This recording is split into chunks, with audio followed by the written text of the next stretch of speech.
Brasileiro foragido por assassinato é preso em Massachusetts. Em Connecticut, outro brasileiro é preso por traficar drogas nos Estados Unidos. Crise na fronteira. 9.000 imigrantes fazem travessia em um único dia e bebê morre levado pelo Rio Grande. Nova York recebe Festival de Cinema Brasileiro neste final de semana. E na Nova Inglaterra, brasileiro salva a mulher de afogamento e é chamado de herói na comunidade. Quando os oficiais chegaram, se surpreenderam com a ação do brasileiro e o parabenizaram pelo ato corajoso e arriscado.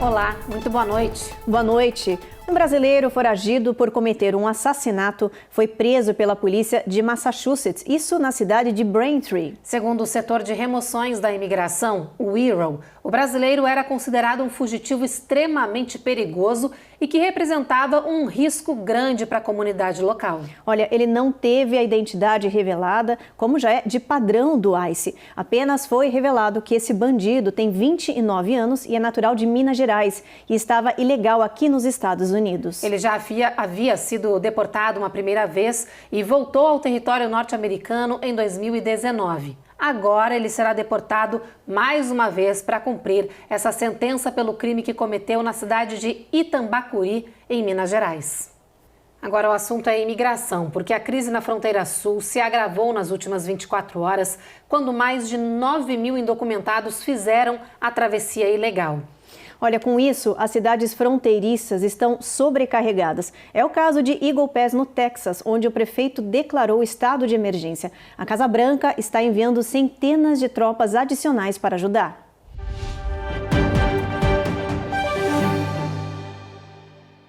Os imigrantes se acumulam na beira do Rio Grande e formam uma corrente humana para cruzar a água e depois as cercas de arame para tentar chegar a Eagle Pass, no Texas.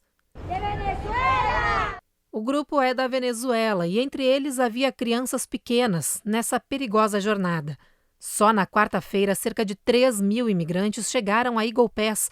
Nas últimas 24 horas, foram 9.000.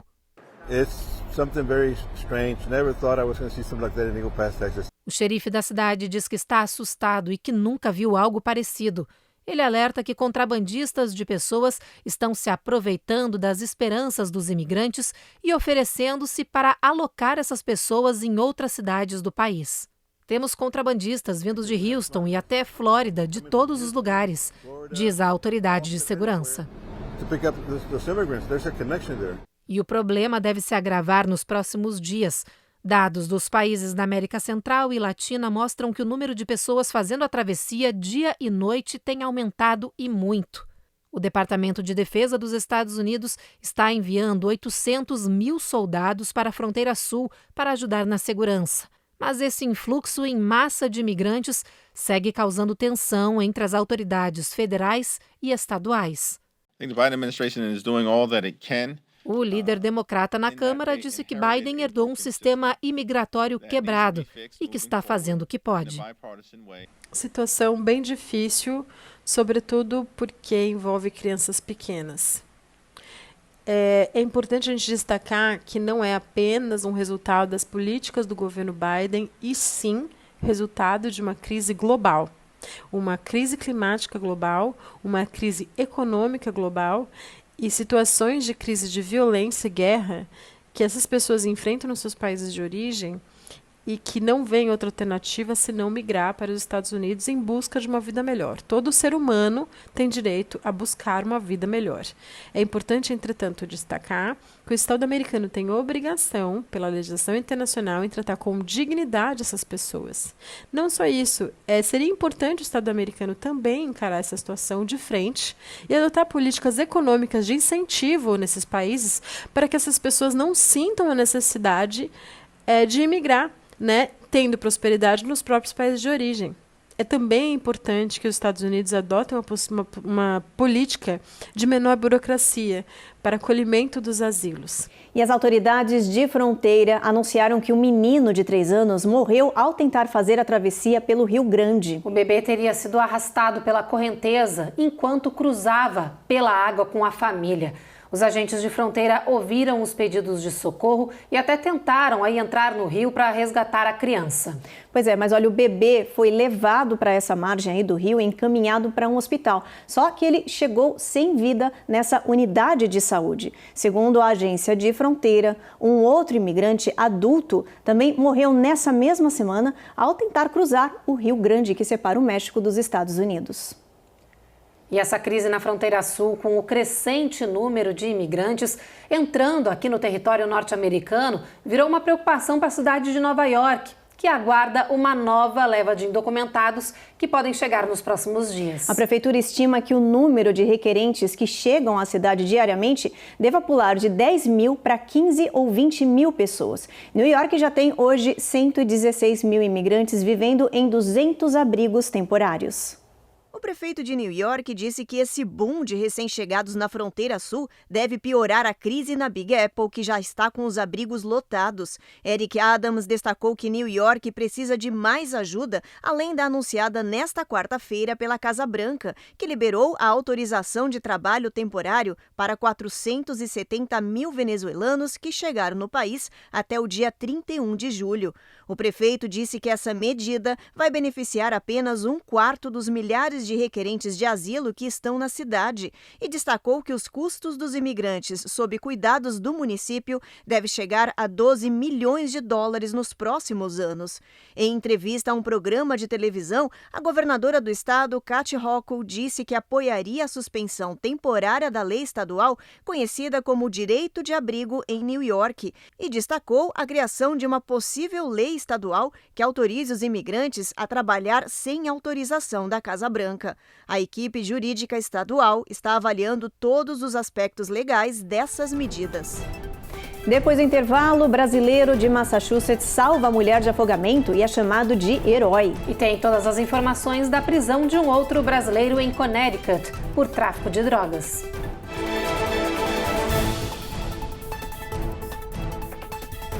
Américas no ar. Oferecimento Rejuve Chef.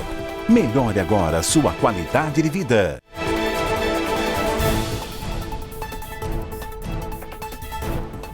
Um brasileiro está sendo considerado um herói por salvar sozinho uma mulher que estava se afogando no rio em uma cidade de Massachusetts. O protagonista dessa história é o Alexandre Vieira, de 49 anos. Ele ficou famoso na região, como nos conta agora a repórter Giovanna Locatelli.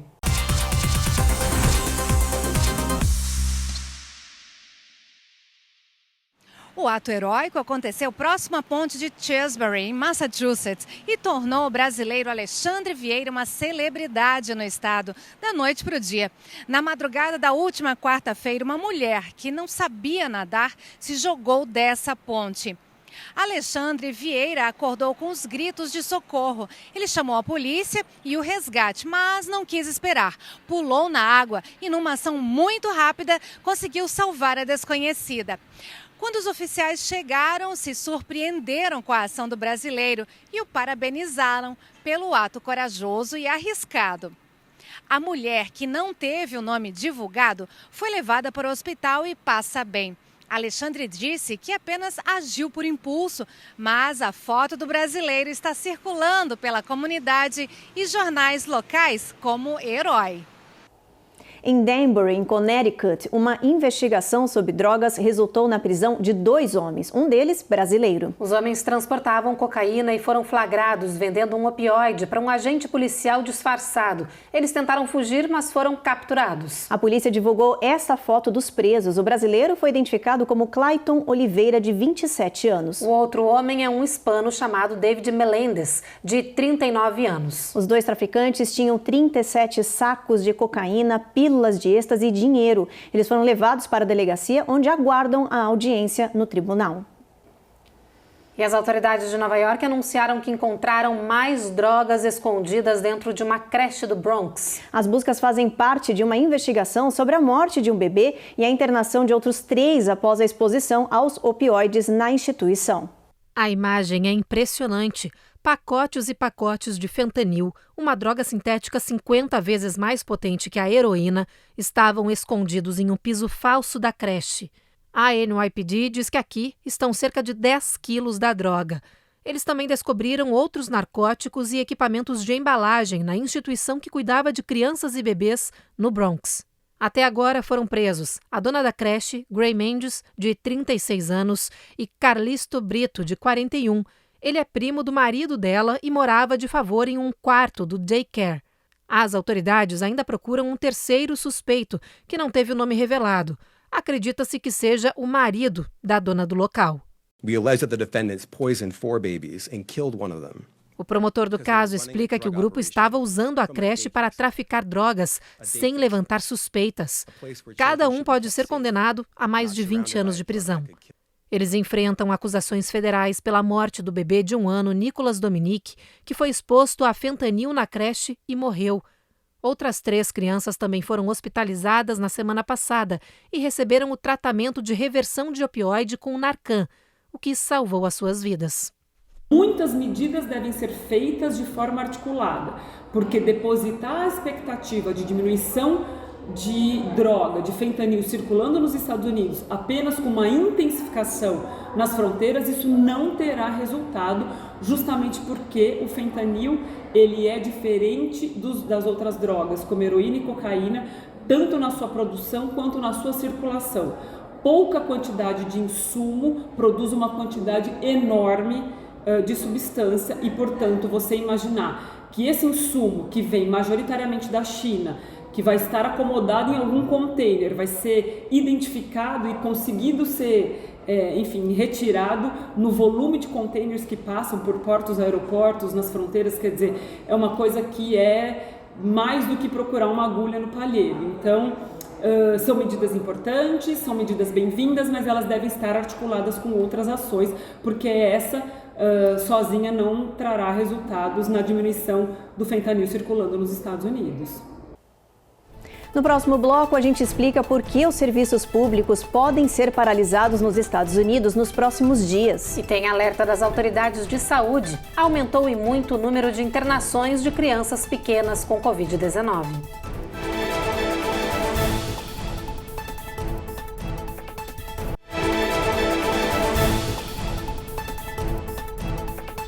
Contagem regressiva para aprovar o novo teto do orçamento do governo. O Congresso faz exigências em troca da aprovação de mais verba. O problema é que essa queda de braço coloca em xeque a maior economia do mundo.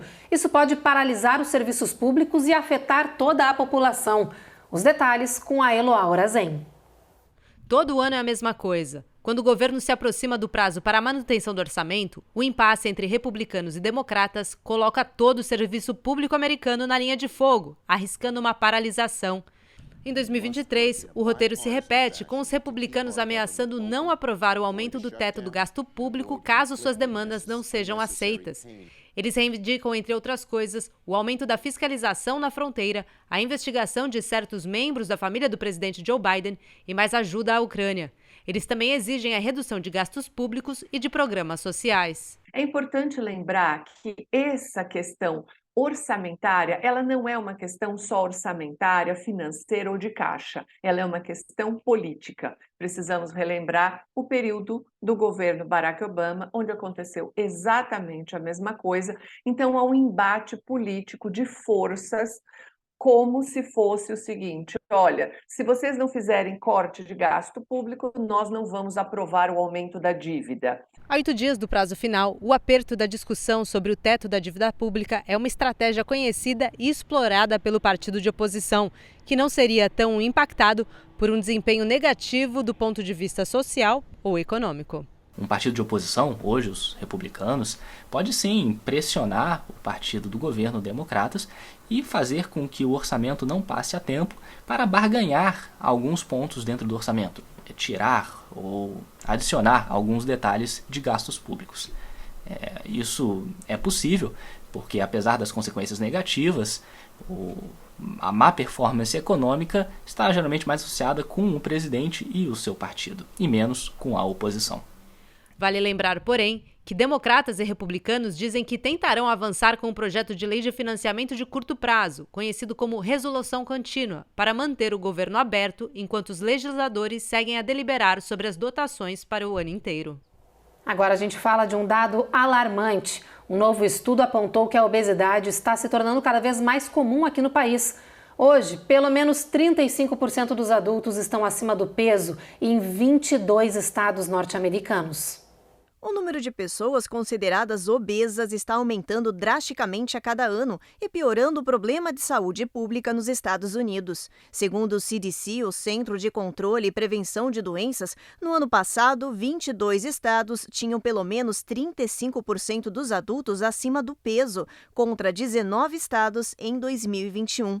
No geral, a prevalência foi mais alta nos estados do centro-oeste e sul do país, com 36% dos adultos obesos.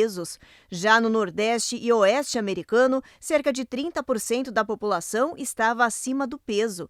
Louisiana, Oklahoma e West Virginia possuem as piores taxas, 40% das pessoas com índice corporal irregular. A pesquisa apontou ainda que adultos negros, índios e americanos hispanos possuem os índices de peso mais elevados em comparação com adultos brancos e asiáticos.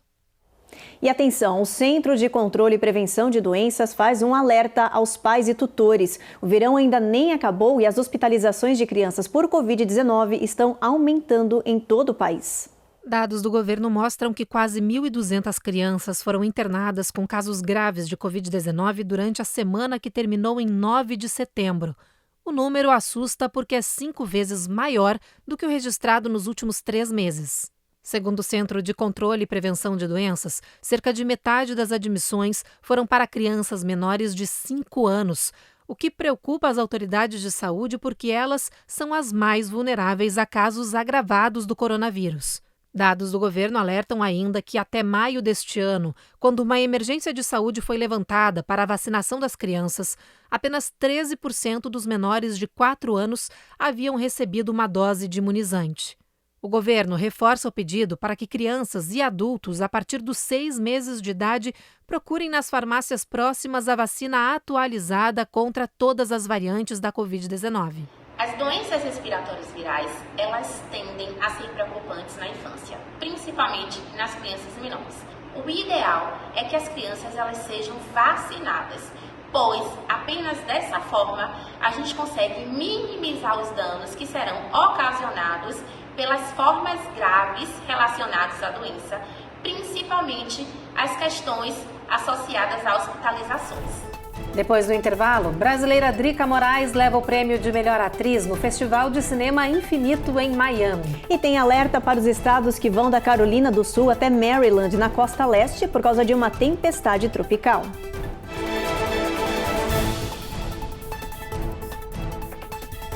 Américas no ar. Oferecimento Rejuve Chef. Melhore agora sua qualidade de vida.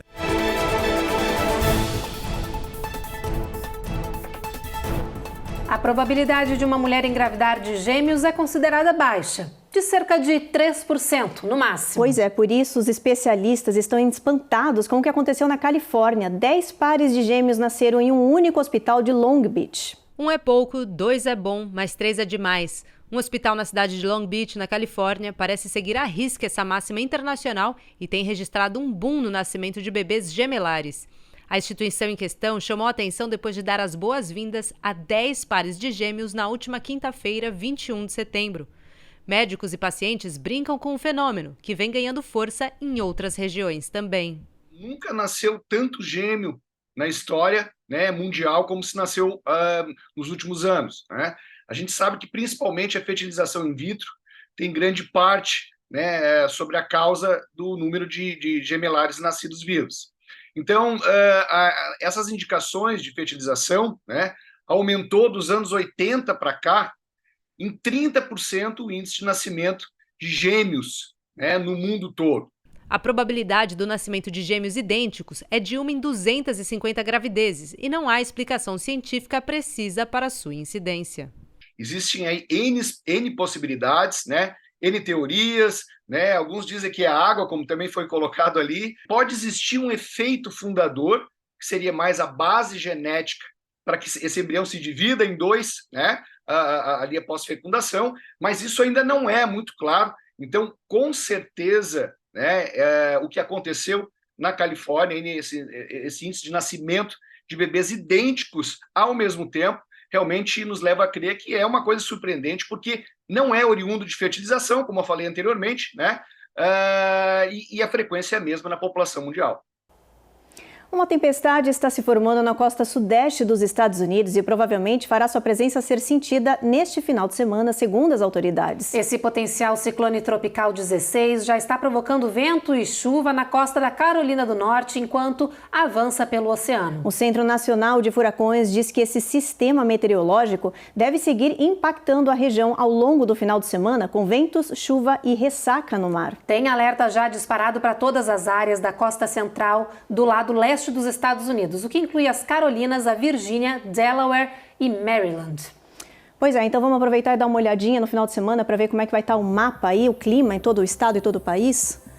Olha, Boston, chuva mínima de 57, máxima de 73. A gente também tem chuva em Nova York, viu? A máxima dessa região não passa de 60. Toda essa área aí, bastante chuva. Norfolk, mínima de 60. Atlanta, a gente tem um pouquinho de sol entre nuvens, máxima de 82. Já na Flórida, o sol brilha em Tampa, mas Jacksonville, Miami, tempo encoberto.